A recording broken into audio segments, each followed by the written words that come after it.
Hey, the Olympics are over, sort of. Still got the women's. That starts on a Wednesday though, for some reason.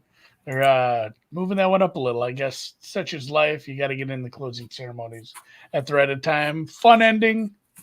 Uh, kind of the ending we've had like six other times in the last 2 years, where someone who's inevitable just does inevitable things. It was fun. I had to go triple check where I bet Rom if it was a ties cut or ties are included. I didn't think my top five price on him was going to be in doubt. I guess with a few holes left, that was a little sketchy because I didn't bet any outrights. I ended up just Rom top five, Tommy top 10, and then Norin and Lowry top 10, which obviously didn't get there, but got a couple of decent prices home on the guys I believed in. And I guess I'm glad I didn't have Tommy and Rom outrights because that would have made my Sunday markedly worse. But what are you going to do? Yeah, I had Rom 11-1, and that is not something I expected from him. Especially just going back and looking. I went back last night, and I mean he was up by 6 over Scotty. With Scotty had like 7 holes left. I mean it was just unbelievable to think about. I mean that leaderboard was pretty amazing though, and so. Yeah, I mean, Olympics golf, I think the momentum has been building for that. And I mean, I think the course played a lot into it as well because, coming down those last 4 holes, like no lead was safe. And you saw Rom collapse. You saw Xander just fall off the board completely. And so I think the course added a lot to the event itself. And so, throwing that risk reward into the mix, the water, the rough, I think that really, played into it as well. Yeah, it was a really good closing stretch. Obviously, we talked about it a bunch last week. The gauntlet, the tough 4 hole ending stretch. We said there might be drama. We got that. Obviously, like if we end up with some hybrid in the next 10 years, we've talked about this with the globalization of golf, and maybe the tours coming together at some point. We've talked about how they should, maybe we treat it almost like the ATP tennis does, where there's like a month. God, who's the guy from CBS? Porter. He always says this too. There should just be a month and a half for the whole tours in Europe. They should add on to the Genesis and the Open and do like 4 more events. And God, this would be a great stop. They use this for this, whatever the sponsor is now, but for the French Open that they have, this Andalusia. There's so many good courses, obviously, just in the UK that you could have. There'd probably be a 3rd or 4th event in the UK. You could put together a pretty 6-week stretch and maybe just, hey, sorry, I don't like one of the ones you would probably get rid of is probably Sedgefield. I don't know how that works with sponsorship dollars, or maybe it becomes a swing season, but this is not as good of a course, even though scoring was pretty low last week. It was soft conditions, it had been the right kind of conditions for scoring. That said, the one similarity here is it's not a 4-hole closing stretch that's nasty, but the toughest hole on the course, and it's not terribly close, is the 18th here at Sedgefield. And it has caused drama. We had a 6-for-1 playoff the other year where things got pretty wild at the end, and then I think they use it again for the playoff, as most places do. So you can have some fun endings here. We've had some various kinds of winners here over the years, and it's probably going to be similar. We're not seeing huge changes. I know they've grown the rough out a little, the deeper rough, but the course is not many changes. We've had that all year where this course has done this.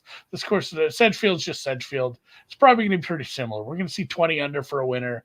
Cut line's going to be 2 or 3 under. Like we're just going to get what we get. And I don't know. That's my main question for you, Ron.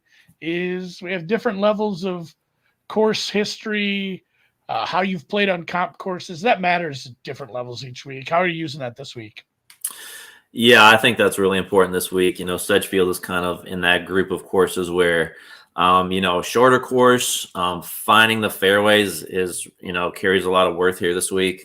This is one of those courses where you have these heavily tree-lined fairways, and there's specific sides of the fairway you want to hit your tee shot to. So it's a definite less than driver course. I think we'll get into it here.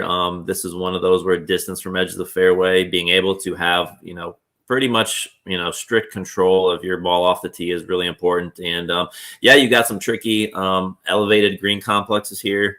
Donald Ross course, kind of similar in some ways to the greens at Detroit.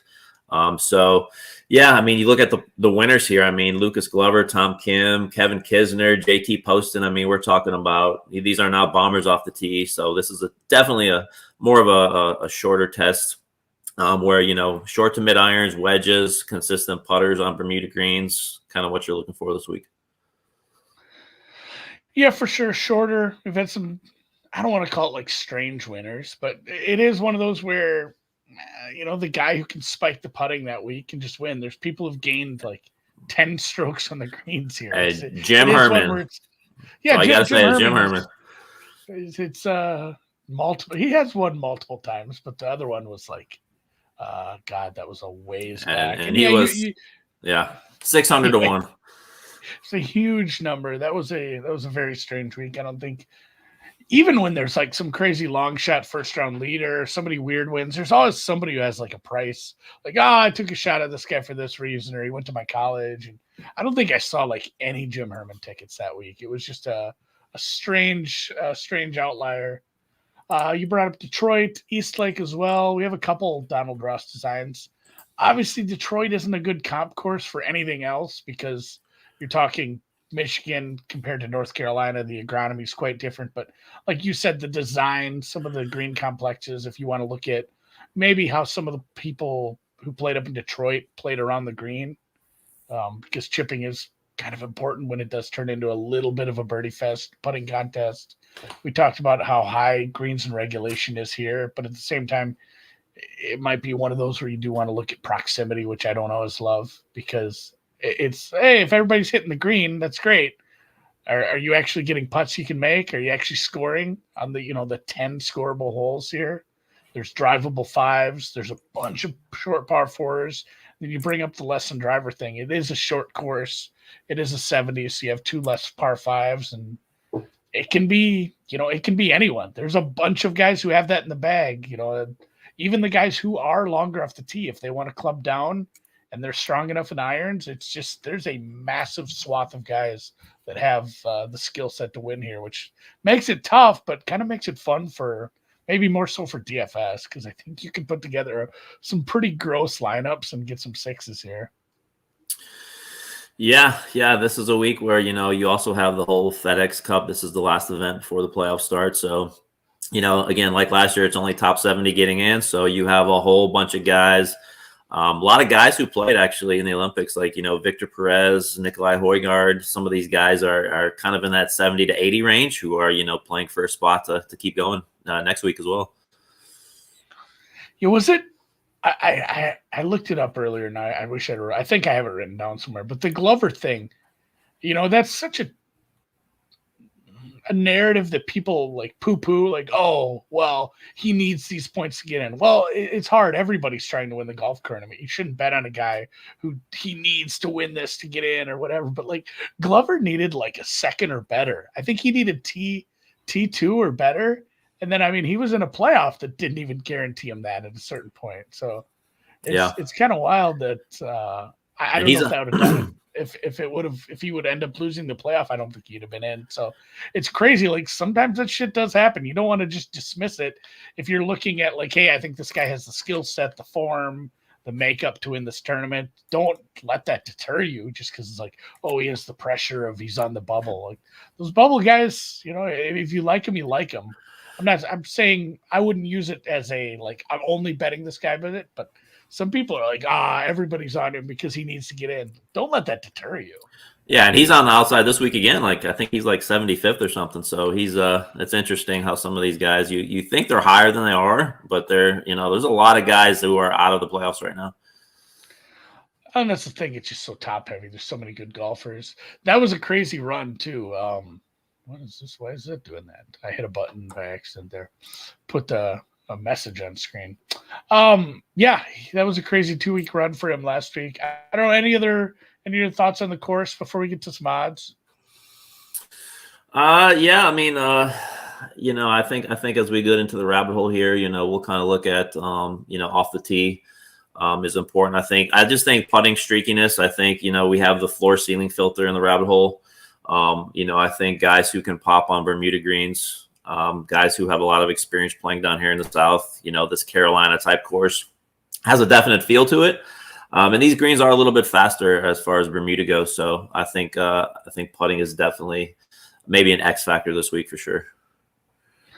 Yeah, especially like you said, there are some guys who have definite like splits in their putting where they can putt better in Bermuda.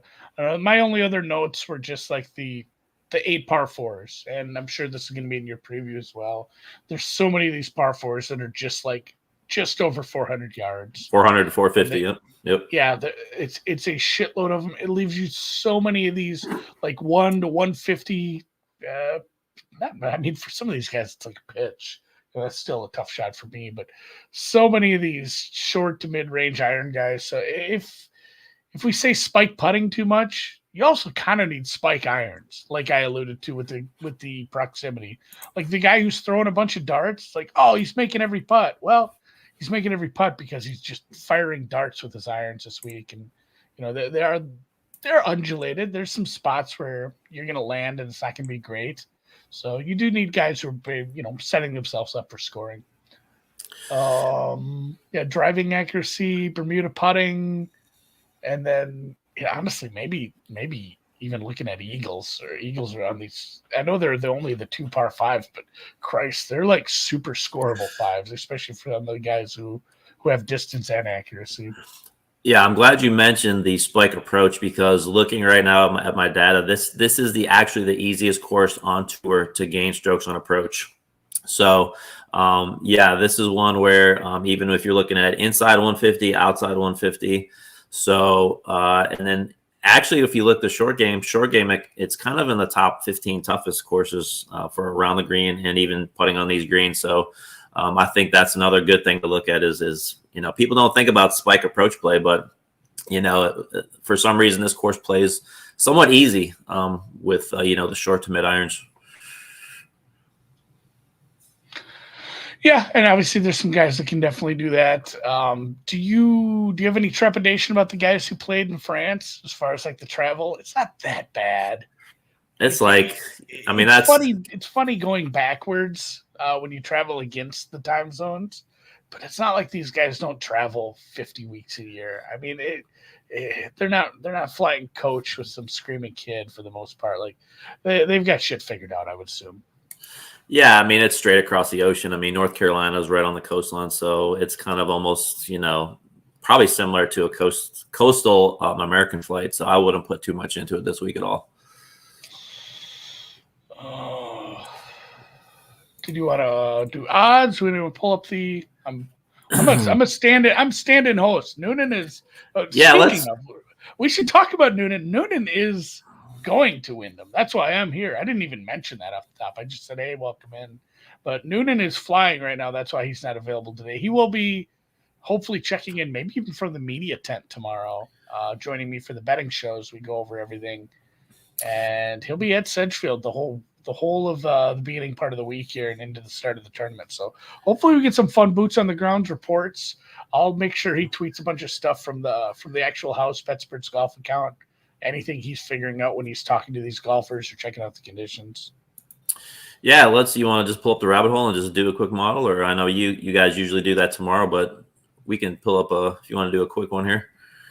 Yeah, I actually had Andy Lax up. I was looking at just to see what he ended up with here. He put a bunch of in to start, off the tee, less than driver, driving accuracy, a bunch of fairway splits. But we can start from scratch here.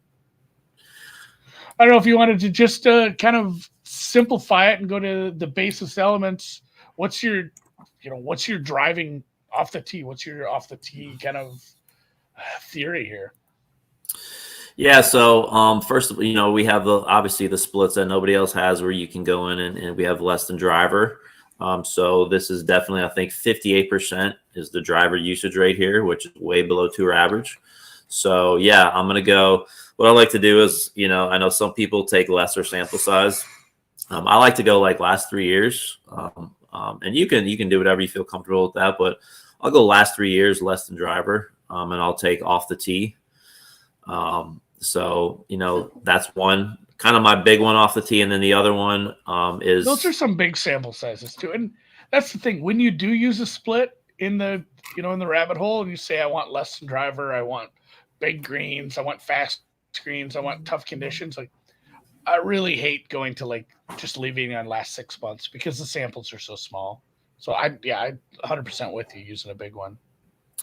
Yeah, and then the other one is distance from edge of the fairway. So again, like I said in the beginning there, it's definitely a course where you want to be able to have control over your ball, position it in certain parts of the fairway to improve your angle of attack into the green. And so, yeah, this is another one where, for this one, I'll probably take, I'll get rid of the less than driver.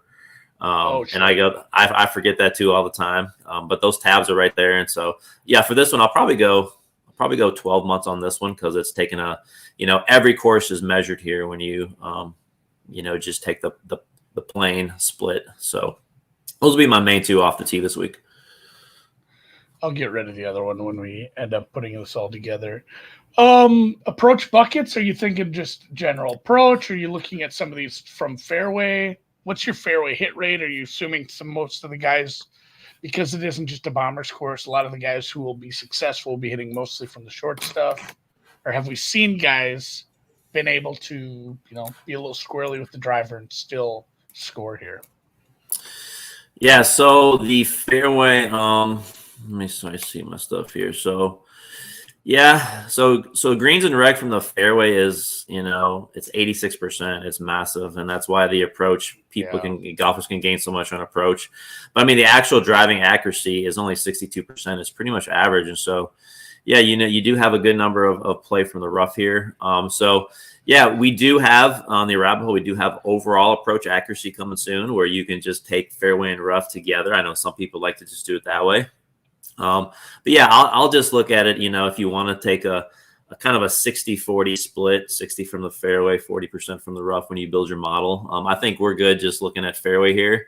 But yeah, I'll go in there to the ranges, and I think 100 to 175, kind of those three buckets are the ones I'll take, a little bit from each of those. I'm going last 12 months here still. Yep. I think that's a fine sample. Yep. And we did talk about around the green, short game and stuff. I always struggle with what to use here, because some of it is just, if you're using something like sand saves or scrambling from the short grass, it's usually a pretty specific course. Whereas I usually end up clicking on, straight up strokes gained around the green or just scrambling percentage. I don't know what your thoughts are here. So yeah, this is one of the toughest courses on tour, scrambling from the rough. So the rough is only 2.5 inches, but as we all know, Bermuda rough is very tricky, especially, these types of courses, so the actual scrambling percentage from the rough here is only 42%, and the tour average is 56%. So if you go to the condition menu and you go down to kind of the bottom area, you'll see scrambling from the rough, and difficult. And so this is a course where I'll pretty much solely focus on this for my around the green play. And this will combine all the other courses, and broaden out that sample size. I'll go 3 years again for this. Yeah, it's only like 20, 30 rounds for most guys, so bigger sample on this one. And so I'll take it. Now, there's different ways you could take around the green, but I'll specifically go scrambling from the rough here and build that in there. And if you wanted to throw, just general around the green as well, some people, like to get that general picture, include all the types of grass around the green. Let's toss it in there. Put it in there. Yeah, it is important this week. So, all right, I'm going to clear that one. And then, are you thinking just Bermuda putting? These greens, what do we think? Average? They're like 6,500, somewhere in there. Yeah, they're 6,000, so they're average. So yeah, I'll just look at straight Bermuda putting here. I think that's going to tell. Well, that's rough. So you got rough there for. Oh, I clicked on. Well, it is Bermuda rough. It is rough. Yeah. I went too far. You know what? And that's how many courses do you think have Bermuda rough and don't have Bermuda greens? I wonder if you could just click that. You'd get. You could. Yeah. That's pretty funny. And that's another thing. And we didn't even do that for rough either. You could, or for the, around the green from rough, you could go on there and actually click the Bermuda and get a really specific skill set from Bermuda if you wanted to as well. But yeah, I'll just add this. Ben Griffin. I've seen a little Ben Griffin talk on the timeline so far. Yep, Eric Cole up there as well. I think this is a great course for Eric Cole this week. I think he's still at 60, 70 to 1. A lot of people have mentioned him as well. So yeah, I've seen some 70s for sure. Yep. All right, just putting, straight putting. And then I don't know anything else. Any scoring you want to put in this initial one? Yeah, here's efficiencies. Yeah, here's another thing I like to do on par 70 courses. So if you go to the filter menu and get rid of Bermuda and go click on par 70 on the top right there. And then go to par 4 scoring because you have extra par 4s this week. And so, a lot of guys depend on par 5s for their scoring. And so this week you just don't have it. And so you need guys who are good at the par 4s. And I'll even go birdie or better par 4s here because I think, this is a scoring course. Like you said, you're going to get to about 20 under. So those guys who can really focus on these par 4s and who have past experience on par 70s, I think that's huge this week that most people don't look at. Yeah, there's your guy. The little guy. He scored on the 4s. No, for sure. Ben Griffin popping again. Captain Keegan up there. Shane Lowry. Somebody I thought would do a little better in the Olympics. Cam Young. Oh, good. Cam Young's going to take some people's money this week. So you were thinking birdie or better here? Yep. I think that tells a pretty good story when you have these extra par 4s. Guys who cannot rely on par 5 scoring this week. For sure. All right, you want to mash it all together? Yep, let's do it. All right. Oh, I cleared a thing. All right, I got to remember. I'm going to make sure this came across. All right. I put in. Oh, I had all this stuff from before. I think you have the first 4, yeah. Yeah, I have Bant. I have my stuff from something else I was doing. And then we had 2 distance from the edge of the fairway, so I'll get rid of the first one. That one didn't have the filter we wanted. How do you want to weight it? Yeah, so since we don't have much for approach in there, I think we'll go those 3 fairways. I'll probably go 5 each for each of those. I think the first 2 are pretty important, so we could go 10 off the tee and even 10 distance from edge of the fairway. Yeah, I think this is a week for putting where I'm probably going to bump that up to about 15%. Probably the same for the par 4 scoring. And around the green, I'd probably go maybe about 10 each of these. And I would definitely bump up since we have extra the approach play. Yeah, we'll take those up to 10 each. Yeah, approach is super important. Always, it's going to be here. Name this first look. Sedgefield. Make sure. I think I spelled it right. Yep. We'll save this. You guys want to take a look at this? Generate it quick. And I don't even have a guess. Usually it's just like Scotty's one and Corey Connors is going to be listed because we used approach heavily, but yeah, Brian Harmon again. Brian Harmon, good off the tee numbers and what we did. Good approach guy and some of the other stats we used that obviously we saw he popped in. Yeah, Bezadenhout due for a win. Yeah, Christian Bezadenhout, I think he's due for a win. Rose is a tough one for me. He seems a little inconsistent, even with some bad. This was the off the tee numbers on the lesson driver courses. Even with the bad numbers on that, Eric Cole still popping pretty high. Shane Lowry 5th, Harris English 6th, Adam Hadwin 7th, Denny McCarthy, Sung JM, everybody's guy this week. Your favorite. He's down to as low as 14 to 1. I've seen to some places. And Brendan Todd. Todd has, I believe, if you go look, I think Todd has decent course history here. And then you get Ben Griffin, Jordan Spieth, we hadn't even mentioned, who's in the field. The field's a little weird, obviously, with the Olympics and a lot of the guys that are already qualified in for the playoffs. So middling, not a bad field, but middling. A lot of the middle classes here. JT Poston, someone that I think is one here. Yeah, Yep. for sure. And Yep. then Yep. Billy Horschel, Bo Hosler rounding out the top 15 in this model. Yeah. I don't How know, any bad is thoughts? that? Any Like, thoughts on that? yeah, I mean, I was just saying Jordan Spieth, like I completely didn't forgot he was in this field. And another guy, Will Zalatoris, is in this field. So yeah, there's some big names that have really struggled lately. But you talk about course history. I mean, this is a Billy Horschel course. I mean, he's got some 5 top 11s here in the last 7 years.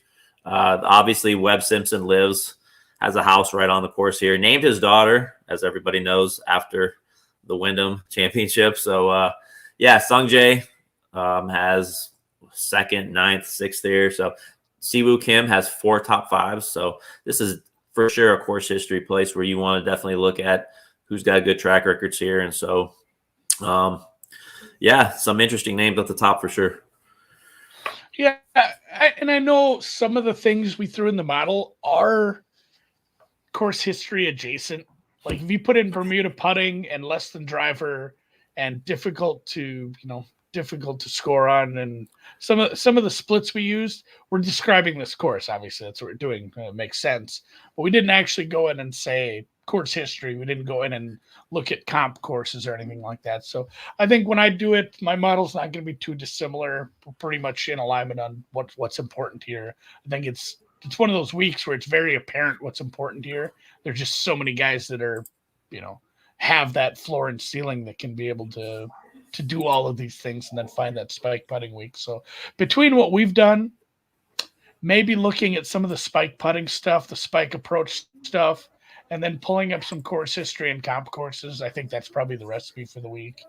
I don't know what you had. Obviously, we talked about Detroit and Eastlake being Ross Designs. Some of the TPC courses, I know people have mentioned like even Deer Run, and then anything in the area, just like Harbor Town, Sea Island, even Yeah, TPC, River Wiley. Highlands. Yep. Harbor Town. Yep. Yep. Harbor Town, people have mentioned Colonial. I think that's one of those, like, it's weird to say, like it's like one of those really personal choices when you decide what you want to do. If you want to put in a bunch of comp courses and just see how people have played there, you have to kind of decide because there's just no like line of demarcation. Like this is where we're cutting it off. River Highlands is in, John Deere is out. You guys kind of decide who you want to use there, but any or all of those ones we listed, including Detroit, despite it being a Midwestern course that doesn't have a lot of agronomical similarities to this one. I think you can use a lot of that. So that's what I'll be doing this week. Looking at course history, comp course history, and then looking at some of the spike stuff that people have done over the course of the last couple of years. If they can put together a spike putting, spike approach week. Yep. I agree with you completely. Did you make any bets before we go? No, but I'm looking at I'm looking at it right now. I mean, I think Akshay is on my radar at 40-1. I think this is a course he can light up with his irons. Yeah, and then you got some, you got Brian Harmon, Cam Davis sitting there kind of in that range as well. So Sung Jae is tempting. I'm still seeing 16s for him, but he just has not gotten it done lately. So yeah, I think it's wide open this week, and it should be a fun week. Yeah, I'm just looking at everything. Sung Jae. If you want to go look at course history, course comp history, and pull it up, you're gonna be liking Sung Jae even more. So obviously 14 is kind of a tough swallow. If Chris opens here soon and he's like 18 to there, I'm almost certainly going to have him at the top of the card. Davis Thompson, Brian Harmon, like you said, Akshay in the 30s are obviously tempting. Probably going to have some top 10 prices again this week. And then, maybe looking at some of the guys who need it, who have the skill set like Højgaard, Eric Cole, if you can find a good price on him. I think you mentioned everybody likes him, and it's one of those for good reason. So I'll also be digging around. There's a trillion guys, it seems like, that are between 70 and 110. And there's a bunch of names in there that I definitely think could make some noise here. So I'll have some more guys I want to talk to and about on the betting show tomorrow at noon. So for me and Ron, we'll catch you later. If you want to check out the rabbit hole, obviously $29.99 a month gets you through the playoffs, damn near into swing season at this point. So it's like $5, $6, $7 a tournament, depending on the week. If you get in at the right times, you can get yourself like 5 or 6 tournaments when they have these double events. There's a pretty robust swing season schedule this week here too. So we'll be doing content all the way through the fall, even with football on.